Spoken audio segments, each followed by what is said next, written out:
Alright guys, today is a quick video on why you need a tune when you take the cats off of your Mopar. So I have this car here. It's a 6.4, currently with a cat delete. Okay, let me show you what's going on back here.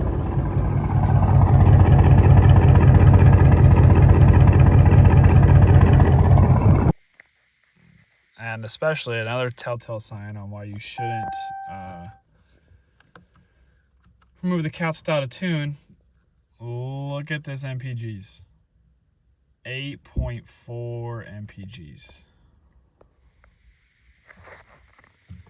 So I'm going to show you another reason why, because of how the tune actually adjusts to being catless. So the car actually does something when it notices that the cats aren't there.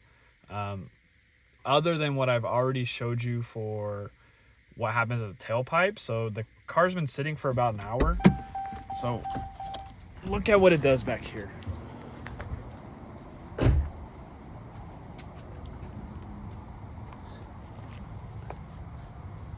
That's literally unburnt fuel.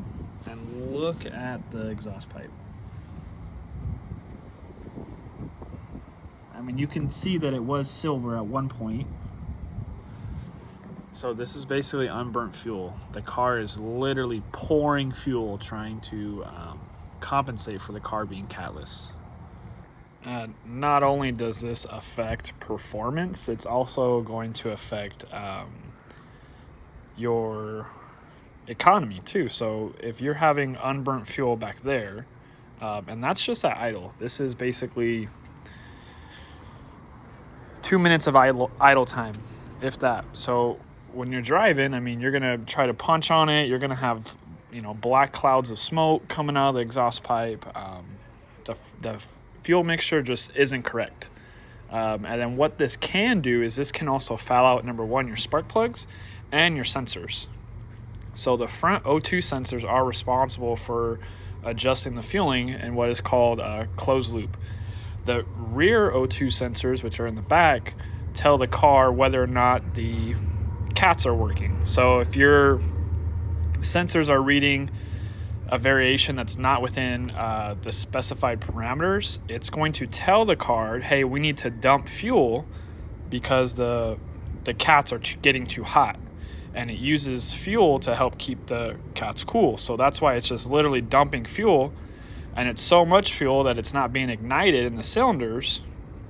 So then what that does is that black buildup that you see on the floor back there, that also gets on your spark plugs and on your O2 sensors, which then again further affects fuel economy. And you could say, oh, well, they're bad, let me swap them out. Well, then you put new spark plugs and new O2 sensors in, and it's going to come right back to the same problem, because the sensors are going to tell the PCM, hey, the cats aren't working, we need to dump some fuel to cool them off. And then the car never comes back down in temperature. So you're just going to keep on going through that. So let's get to the computer and I can show you what's responsible for this. Okay, so I talked a little bit about the mechanical components that cause the car to run horribly when you are deleting your cats and trying to keep the stock tune. And most of that is partly responsible from these tables here. So this is the temperature control section within HP tuners. This is what we're currently looking at, is the stock tune for this Scat Pack featured in the video. He has the target cat temp, which is basically, this is the same for most of the Mopars. I haven't seen any Mopar that has different, anything different. They might be 10 or 15 degrees higher or lower, but for the most part, they're within the 1700s, and this is degrees in Fahrenheit. So the computer is trying to target 1700 degrees of temperature within the catalytic converter. So that's temperature of the exhaust gas. You have, the target cat temp mess fire, which is about 1794. And even over here, you have component thresholds 1648. Target exhaust temp 1648. So it tries to stay within 1648 to about 1760 degrees Fahrenheit. And this table here is what's responsible for making the car run like it does. So based on what this table is telling us at a given RPM range, so 4,000 RPMs, 3,000 RPMs, 2,000, 1,000. So basically this is pretty much when you initially are starting to drive. The car is adding this much fuel. So this is a decimal. So if you're not familiar with tuning Mopars, this is kind of like new stuff to you. But Mopars basically operate in what is called fuel-air ratio, not air-fuel ratio. So it's the inverse. So these cars are commanding 0.068, which is, when you divide that by, or you divide 1 by it, 14.7. Now that's the basic AFR for gas across the board, okay? Now when you're adding this 0.0112, which is basically the adder on top of the commanded stoic, which is 0.068. So 0.068, and we're going to add 0.0112. So this is now the new commanded FAR within the calibration. So like I said, when we divide that by 1, the car is targeting 12.6 AFR, and the fuel trims are going to adjust based on that command. So even if the car is running at an additional 10% of O2 sensor feedback or O2 sensor error, it means 10% on top of this 12.62 number. Now, if you're getting up to highway speed, you know that number changes to 0.0150.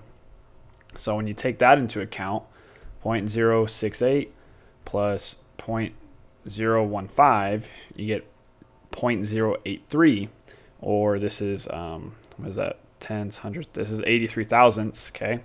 Divide that by 1, the car is now commanding 12.04 AFR, which is a lot of fuel. Just for kind of a reference, boosted cars run properly, full throttle, make the most power at about 11.8 AFR, and NA cars make the most power at about 12.2 or 12.5 AFR.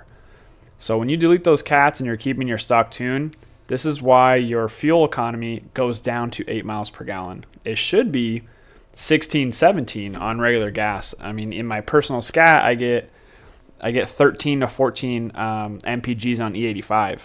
And this car is getting 8 MPGs on stock tune with just a cat delete. And it's getting that horrible fuel economy because of these tables here. So one thing you want to do to all these tables is you kind of want to increase the limits. So I increase the limits here for these tables, and then I'll take this table and we basically zero it out. So what that does is it tells the computer, like, hey, I know that we are reaching this temperature. Don't add any more fueling towards it. And that's what basically improves not all of the problems or makes the car run better per se, but it improves the underlying factor of why the car is running bad. So just by doing that, we eliminate the catalytic fueling component of it, and then we go back in here and we change some of the idle settings, change some of the other spark changes and airflow changes, throttle body changes, and then the car runs tremendously better. Alright guys, thanks for watching. I hope you enjoyed this video on why you need to get a tune if you're going to go catless, go high flow cats, gut your cats. You need the tune to make it happen, make it run correctly, make it run efficiently. As always, you need help with tuning, just hit me up.